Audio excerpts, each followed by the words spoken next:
Attention, cette vidéo contient des spoils et des informations capitales sur Beyblade Burst GT. Si vous n'avez pas encore vu cette saison, partez immédiatement. Sinon, installez-vous confortablement et commençons.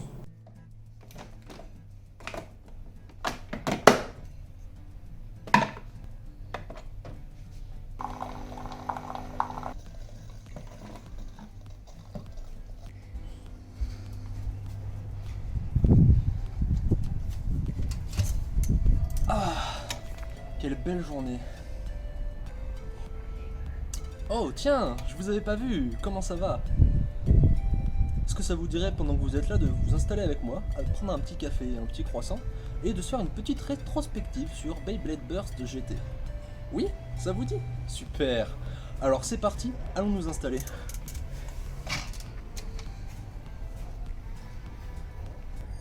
Salut à tous, c'est Ayan et merci de m'avoir rejoint pour cette petite rétrospective sur Beyblade Burst GT. Aujourd'hui, on va aborder les points positifs de cet animé ainsi que les points négatifs. Donc on va faire ça en deux étapes. Bien évidemment, il faut savoir que chacun des points de vue que je vais émettre sont les miens, ils sont personnels. Ils sont strictement à titre indicatif pour vous montrer ce que j'ai ressenti en termes de positivité et de négatif sur cet animé. Il n'est en rien du coup une vérité absolue. J'ai avec moi mon téléphone sur lequel j'ai fait la liste de tous les points que j'avais envie d'aborder avec vous. Il faut savoir que je vais le faire dans le désordre sans avoir rien vraiment préparé de texte linéaire. C'est-à-dire que voilà, j'ai mes points, on va en parler tout simplement autour d'un mon café. Alors, pour commencer cette rétrospective, on va commencer avec le premier point. Qu'est-ce que j'aimais dans Beyblade Burst GT?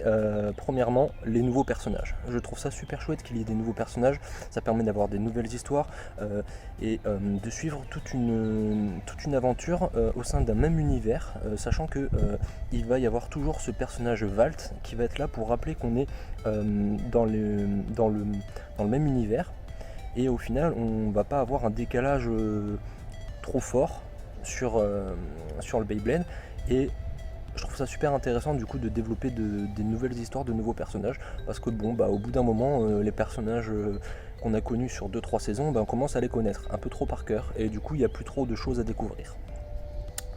Un autre point que j'ai apprécié, un héros qui a déjà la bonne vision du Beyblade, ça c'est super cool. Alors Valt était un peu similaire dans la première et deuxième saison, mais quand je revois par exemple Aiga sur Shozed, c'était pas trop ça sa vision du Beyblade. Et là on arrive avec Drum qui du coup a une vision vraiment super sympa, qui est hyper motivé, il est chaud patate. Ce qu'il veut c'est juste s'amuser et s'éclater avec ses potes. Donc ça c'était un point super positif que j'ai vraiment apprécié. Ouais, ça c'est un point vraiment essentiel, c'est que les personnages secondaires, je les ai trouvés plutôt bien développés. Contrairement aux saisons précédentes où beaucoup de personnages secondaires en fait sont juste là pour meubler visuellement l'animé, là on avait des personnages qui avaient tous quasiment une histoire. Mais vraiment, allez, on va dire que juste le frère de Akabane, il avait pas trop de... il était là juste pour filmer. En même temps, s'il n'était pas là pour filmer, on n'aurait peut-être jamais rien vu. Mais d'autres personnages qui me passent vite fait comme ça, sur lesquels je vais revenir dans les points négatifs.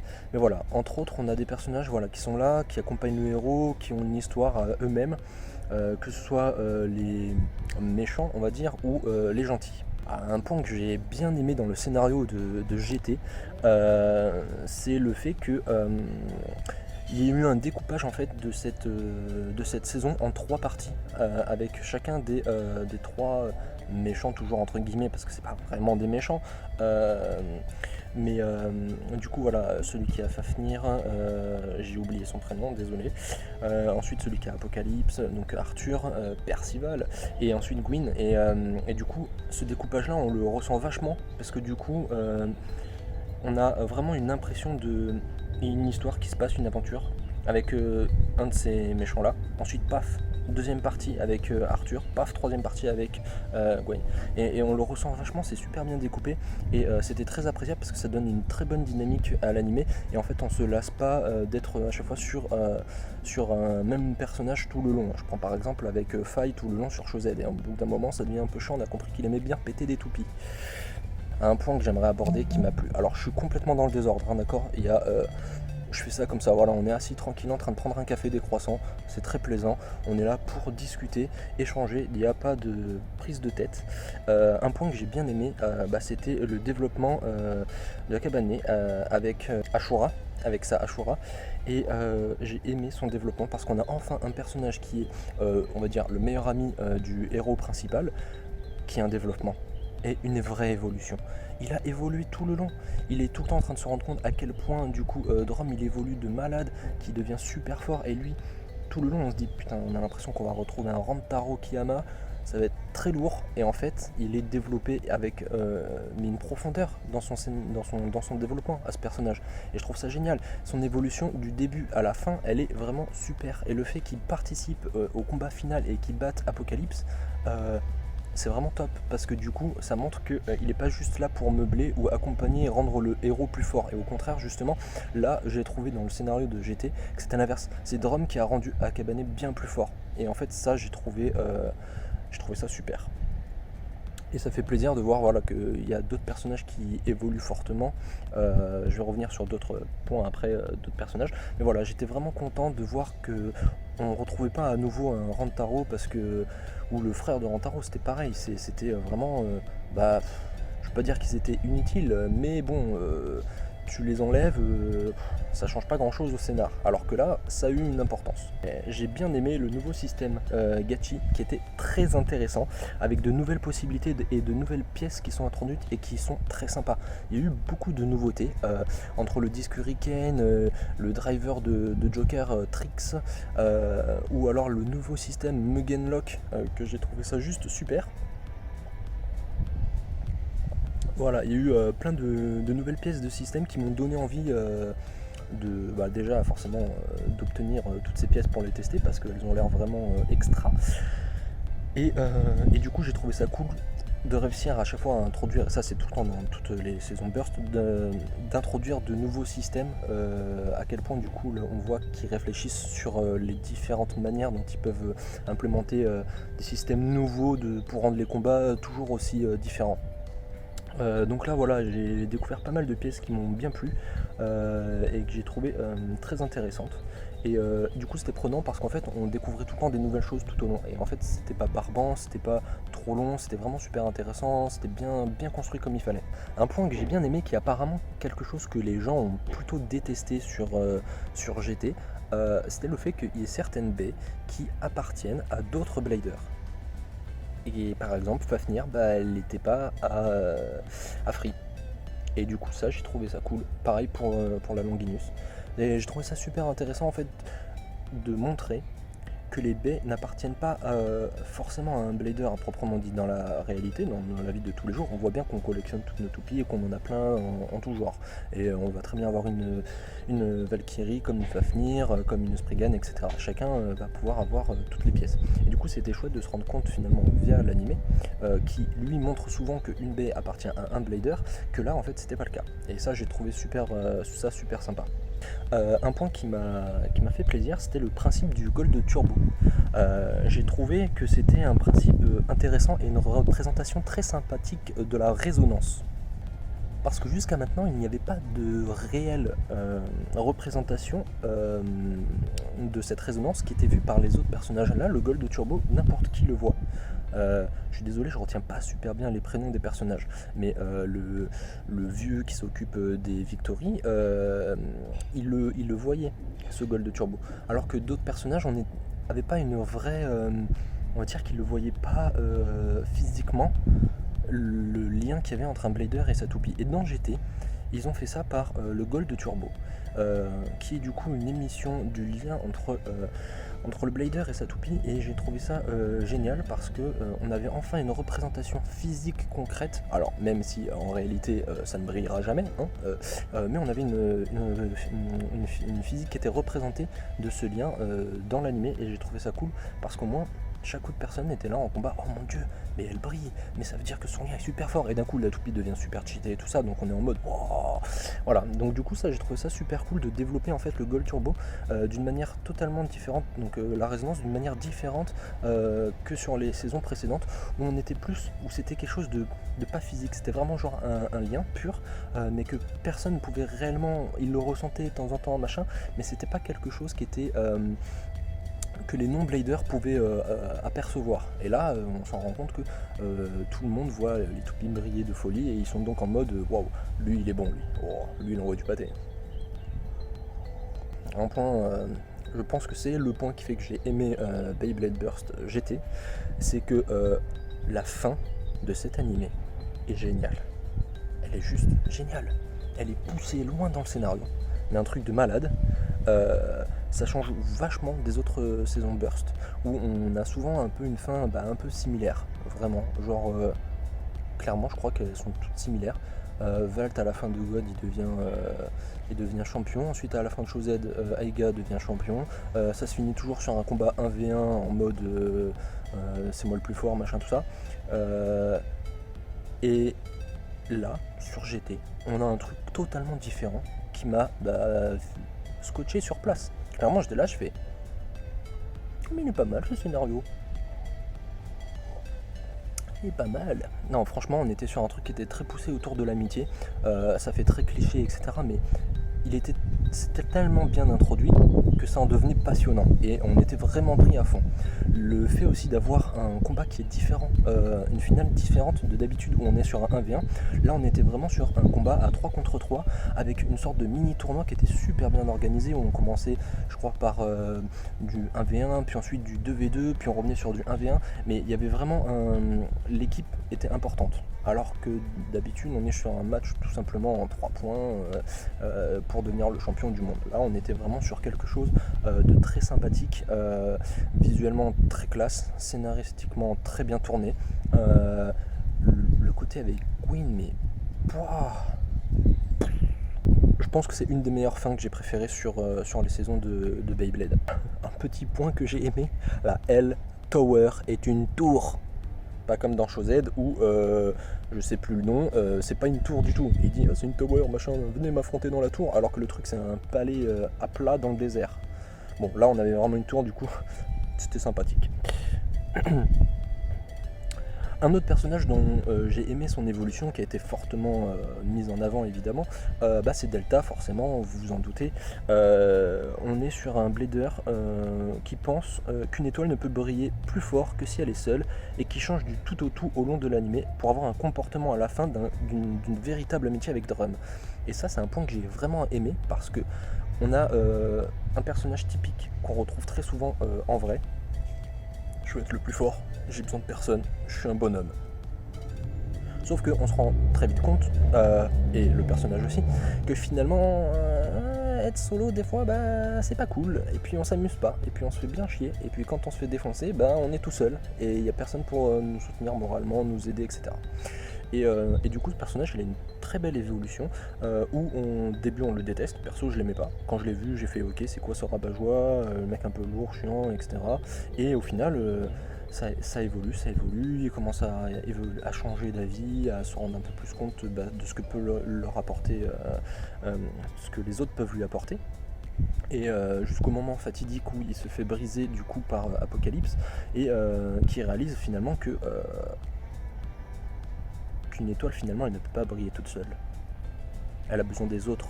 Et ouais, moi je me dis, une étoile quand on regarde le ciel, pourquoi est-ce qu'on en voit une qui brille plus que les autres ? Parce qu'autour elle brille pas très fortement. Mais sauf que du coup elle a forcément besoin des autres pour se faire remarquer. Donc du coup, dans un certain côté, Delta il avait tort. Voilà. Après voilà, j'ai bien aimé son développement, c'était vraiment super intéressant, bien poussé, avec une vraie évolution, comme les autres personnages, vraiment genre de A à Z, tu prends que ce personnage là, tu regardes la série juste en suivant son histoire, ça fait une histoire, enfin vraiment l'histoire de Drum, l'histoire de Delta, l'histoire de Cabanet, etc. Il y a des personnages que tu regardes tout le long, juste eux ils ont une histoire, et ça je trouvais ça super sympa, et ça donnait du dynamisme effectivement aussi à ce scénario. Ah, il y a un truc que j'ai bien aimé, c'était avec Bahamut, c'était la référence à Beowulf. Quand du coup, alors elle est tellement ronde que du coup elle pouvait tourner comme un pneu, et je trouvais ça juste génial, j'étais trop content. Parce qu'en plus j'avais pas, alors à ce moment-là j'avais pas encore vu Beowulf, je connaissais juste comme ça de nom, et ensuite après j'ai regardé Beowulf, et du coup bah, je me suis rematé les passages où la toupie elle fait ça et je trouve ça juste excellent. C'était super sympa, c'était un petit clin d'œil je pense voulu de leur part et c'était assez sympathique. On attaque donc le dernier point positif que j'ai trouvé à cet animé. On va finir en fait sur Aiga. Aiga qui dans Shozed était un personnage que je détestais. Totalement, de A à Z. Même quand il était devenu un peu plus fort et que sa résonance avait changé. Je l'ai pas aimé. Je l'ai pas aimé parce que c'était un personnage qui n'était pas bien écrit, enfin, il était bien écrit dans le fait qu'il soit chiant et qu'on l'aime pas. Mais voilà, c'était pas un personnage qui m'a fait vibrer comme d'autres personnages. Et il m'a un peu agacé. Et puis là, de le voir dans GT, j'ai trouvé ça plutôt sympa. En fait, il était différent, d'une autre manière. Alors toujours un peu à faire sa tête de singe là, mais ça, bon, c'est pas grave, parce que Drum niveau tête bizarre, c'était pareil. Hein. Mais voilà, c'était sympa de voir qu'il avait changé, qu'il était devenu plus mature et qu'il avait une vision du Beyblade un peu plus respectable. Mais voilà, après je trouve que par contre il n'a pas eu un grand rôle, en vrai, s'il n'était pas là, je pense que ça n'aurait rien changé à la GT. Clairement, Aiga, il n'a pas eu un impact très très important. Et un autre point que j'ai bien aimé, c'était l'apparence de Valt au niveau Cara Design. On voyait vachement qu'il avait grandi, il fait vachement plus adulte, etc. Et j'ai commencé Super King hier, et j'ai l'impression qu'il a rajeuni le mec. Bon, ça sera pour une autre fois. En tout cas, voilà, son Cara Design était super intéressant, on voyait vraiment qu'il avait grandi, mûri, et du coup, je trouvais ça très cool, parce que quand on le suit depuis le début, Val, bah, quand même, forcément, il a bien fallu le faire grandir depuis tout ce temps. Et donc là, au moins, c'était bien représenté, donc ça, c'était plutôt chouette. On va maintenant attaquer les points négatifs de Beyblade Burst GT. Les points négatifs de mon point de vue, bien évidemment. Le premier des points de vue négatifs est le plus important, celui qui m'a le plus affecté. Basvaille Longinus, elle n'est pas développée. Elle est à peine développée, vraiment à peine, pendant le tournoi du Bay Carnival. Et j'étais triste, c'est une toupie que j'aime énormément. Par contre, petit point positif dans tout ça, elle appartient à un autre blader que Louis, et j'ai trouvé ça très cool, même si Louis je l'adore. J'ai trouvé l'Odin plutôt sympa niveau cara et tout, bien stylé. Mais voilà, un personnage qui n'a pas été développé, un personnage qui a été développé sur 2 épisodes, mais qui n'a pas de background, pas d'histoire, alors que je pense que c'est un des personnages qui aurait pu avoir un impact plutôt important sur la série. Ça partait bien et tout, même s'il n'est pas très bavard. Mais voilà, j'étais un petit peu triste parce qu'on nous présente ça comme un papa musclore de 45 balais qui vit d'une piscine avec un petit doigt. 3, 2, 1, go!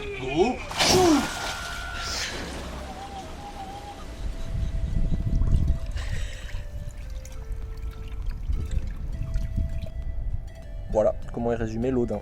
Ce qui est triste parce que la Longinus elle est magnifique. Et elle avait dans GT les combats ils étaient ouf. Elle avait un impact, des attaques mais à décaper le café quoi. C'est débile ce que je dis. Mais voilà, c'est vrai que c'était un point de vue c'était un point négatif qui a eu pas mal d'impact sur cette série. J'étais un peu triste, voilà. Ça m'a déçu de voir qu'ils l'avaient mis dans les oubliettes alors que tout le long des autres saisons, la Longinus, c'est la Longinus quoi. Mais c'était d'un choix, voilà, moi c'est juste moi qui suis triste, il y en a d'autres, si ça se trouve, ils s'en foutent littéralement. Et c'était pareil avec Pot Hop, avec sa Pegasus, j'ai trouvé ça dommage, alors il était plus développé que l'Odin, mais j'ai trouvé ça dommage dans le sens où ils étaient bien partis, ils avaient commencé un développement intéressant, etc. Et ça n'a pas eu un réel aboutissement, c'est-à-dire qu'ils ont fait leur rencontre, les combats, et puis ça s'arrête là. Drum a évolué pendant le combat, etc. A mané, je crois, de souvenirs il était juste aux ordres de Pod parce qu'il avait perdu le premier fight. Et ensuite, Drum, il a fait tout ce qu'il voulait pour refaire un combat avec lui. Mais bref, voilà, c'est un personnage genre qui a découvert le Gold Turbo, qu'il ne connaissait pas, parce qu'il était trop fort et tout ça, il se faisait chier dans son petit château là-haut et tout, et il avait envie de devenir plus fort. Il faisait que gagner, ça l'ennuyait, et puis il tombe sur Drum, et même s'il le bat, il voit un truc qui l'intrigue. Et ça, j'ai trouvé ça super génial. Je me suis dit, putain, c'est cool et tout, ça va être une nouvelle manière qu'un personnage beaucoup trop fort et lassé de jouer au Beyblade parce qu'il fait que gagner, d'avoir un nouvel objectif à atteindre. Mais ça n'a pas été plus loin et j'ai trouvé ça dommage. Après, peut-être que c'est que moi qui me trompe là parce que c'est peut-être pas tout frais dans ma tête, mais voilà, il me semble bien qu'ils auraient pu faire un truc bien plus poussé là-dessus et c'était dommage. Les GT3, les GT Free, excusez mon accent anglais, hein. Les GT Free, ils ont bien moins d'impact que sur les autres saisons de Burst. Quand on a les top meilleurs bladers, etc., où il y a vraiment... pas tout le temps, mais en gros, c'est les meilleurs et tout, on en parle souvent, c'est la référence, il y a des combats et tout qui... Enfin, je pense que leur titre avait un impact. Là, sur GT, j'ai pas eu cette impression-là. C'est-à-dire que il y a 3 bladers qui sont genre les meilleurs, je crois que c'était Drum, le mec de Bahamut dont je ne me souviens plus très bien le nom, et ensuite il y avait Pot Hop, et ces 3 là, et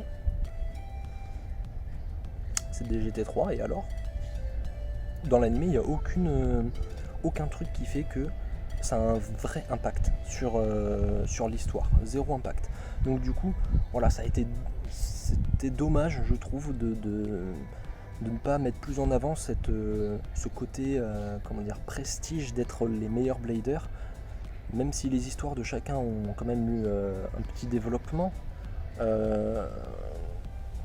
Voilà, j'ai trouvé que pour moi les GT Free, le titre pour dire que c'est les meilleurs bladers ne sert à rien. Clairement, je pense que ça n'a aucun impact réel sur parce que à part dans le combat ils vont faire oh mon dieu, mais c'est un GT Free, wow, c'est tout. Et encore, du coup je réalise que peut-être même sur les autres saisons, en fait je sais même pas si les titres ils servaient vraiment à quelque chose. Je sais pas, à débattre dans les commentaires si vous voulez. Mais en tout cas voilà, pour moi c'était un point où il n'y avait pas vraiment d'impact réel. Voilà.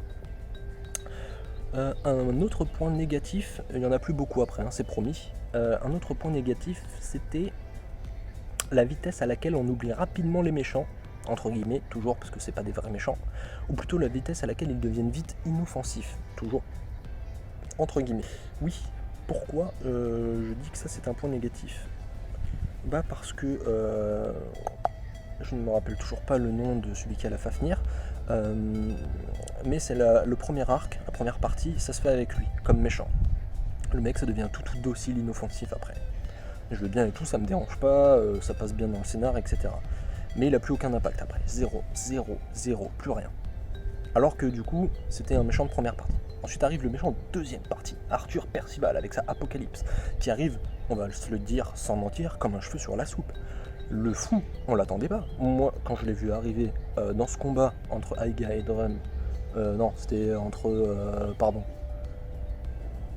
Non, je sais plus contre qui... Bon bref, il est arrivé là, il a placé sa Apocalypse, il a pété le stadium, il a brisé Drum, il a dégagé Achilles, et le mec s'est imposé patron quoi. Bonjour, je pose mes... voilà, et je suis là. Et on a quelques arcs, enfin quelques épisodes avec lui, etc. Les personnages se développent, évoluent pour l'affronter, le dominer, enfin le surpasser et l'empêcher de rendre le Beyblade nul. Mais dès qu'arrive le nouveau méchant, entre guillemets, donc quand Gwyn arrive, pof. Alors, il y a un petit chevauchement entre les deux quand même. Gwyn est un peu introduit, etc. Au départ, on sait pas trop qui il est réellement, etc. Oh oui, il y a mon point encore après. Je l'avais oublié celui-là de le noter, mais je l'ai dans ma petite tête. Et il y a ce petit chevauchement entre ces deux personnages. Mais dès que Gwyn devient le véritable méchant, Apocalypse, il passe du côté inoffensif. Même pendant les matchs après, il est pas si dangereux que ça. Alors certes, il a la Big Bang Armor et tout, qui le rend vraiment dangereux. Quand je dis inoffensif, c'est au niveau scénaristique, c'est-à-dire qu'il devient plus... il a plus un impact très important. Après, c'est peut-être un bien pour un mal, pour laisser du coup plus de place au développement du personnage qui est Gwyn.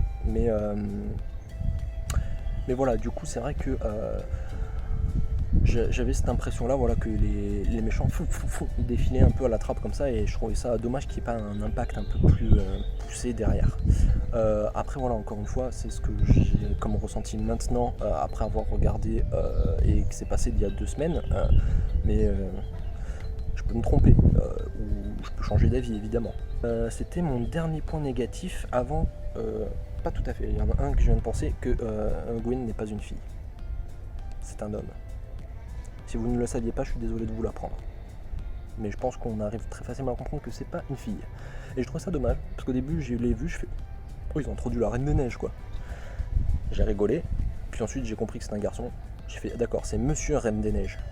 Et puis ensuite, je me suis rendu compte que c'était dommage, parce qu'il a une histoire de malade. Elle est tellement bien tournée. Moi, c'était ma partie préférée, c'était la fin.